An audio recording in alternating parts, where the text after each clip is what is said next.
કાળઝાળ ગરમીથી લોકો ત્રાહીમામ।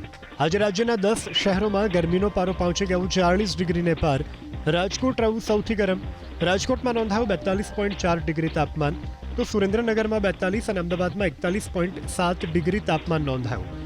હવામાન વિભાગના અનુસાર આગામી 7 દિવસ મહત્તમ તાપમાનમાં કોઈ ખાસ ફેરફાર નહીં થાય।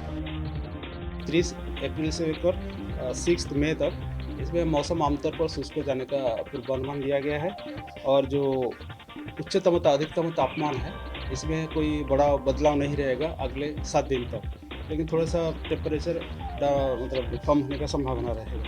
अहमदाबाद का जो पूर्वानुमान है अगले 24 घंटा के लिए मेनली क्लियर स्काई रहेगा। जो अधिकतम तापमान है 42 डिग्री सेंटीग्रेड के आसपास रहने का संभावना है। કાળઝાળ ગરમીથી લોકો ત્રાહીમામ। આજે રાજ્યના 10 શહેરોમાં ગરમીનો પારો પહોંચી ગયો 40 ડિગ્રીને પાર। રાજકોટ રહ્યું સૌથી ગરમ। રાજકોટમાં નોંધાયું 42.4 ડિગ્રી તાપમાન, તો સુરેન્દ્રનગરમાં 42 અને અમદાવાદમાં 41.7 ડિગ્રી તાપમાન નોંધાયું। હવામાન વિભાગના અનુસાર આગામી 7 દિવસ મહત્તમ તાપમાનમાં કોઈ ખાસ ફેરફાર નહીં થાય।